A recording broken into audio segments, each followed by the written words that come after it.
सूरज बेटे, घर की हालत देख जरा। घर कितना पुराना हो गया है और खराब भी। थोड़े पैसे कर और घर की थोड़ी बहुत मुरम्मत करवा दे यहाँ। माँ, आप जानती हैं ना मेरा काम कुछ ठीक से नहीं चल रहा। अच्छा माँ, जैसे ही पैसे आएंगे आप फिक्र मत करें। मैं सबसे पहले घर की मुरम्मत करवा दूंगा। ठीक है, आप परेशान ना हो। दादी माँ, हमारा घर क्या गिर जाएगा? अगर हमारा घर टूट गया तो हम कहाँ रहेंगे फिर?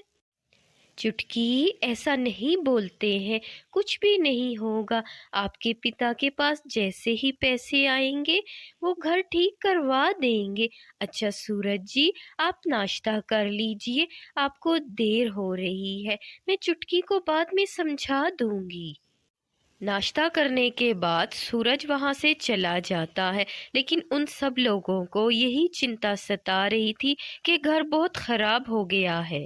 बहू, मैं जरा पड़ोस में कुशल्या से होकर आती हूँ।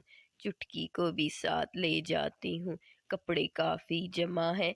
तू ऐसा कर, जा जाके कपड़े धो ले, ठीक है? हम दोनों जरा वहां से होकर आती हैं। इतना कहकर तुलसी चुटकी के साथ पड़ोस में चली जाती है किसी काम से। फिर राधा घर का सारा काम करने के बाद बाहर बैठी कपड़े धो रही थी और साथ साथ फैला रही थी। इतनी ही देर में अचानक से मौसम खराब होना शुरू हो जाता है। तेज हवाएं चलने लगती हैं। राधा अभी कपड़े डाल ही रही थी कि तेज तूफान आता है और अचानक से उनके घर की तबाही होने लगती है।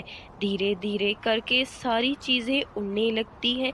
तेज तूफान के भंवर में सब कुछ उड़ जाता है, यहाँ तक कि उनका घर भी टूट जाता है, जिसे देखकर राधा फूट फूट कर रोने लगती है। राधा के रोने की आवाज़ सुनकर सास और चुटकी भी पड़ोस से आ जाती हैं, लेकिन जब वो आती हैं और देखती हैं उनका घर, जो कि एक उनका कुल सरमाया था, वो भी अब नहीं रहा, तो अब वो भी रोने शुरू कर देती हैं। अरे बहू, ये क्या अनर्थ हो गया। हमारा घर, अब हम कहाँ जाएंगे इस कड़कड़ाती सर्दी में? आए, हमारा घर किधर चला गया है? दोनों सास बहू के पास कोई और चारा नहीं था। सूरज भी घर पर नहीं था, इसलिए वो चुटकी को लेकर वहीं अपने टूटे घर के पास बैठ जाती हैं। जब शाम होती है तो सूरज घर की तरफ लौटता है और अपने घर की हालात देखकर उसके पांव तले भी जमीन निकल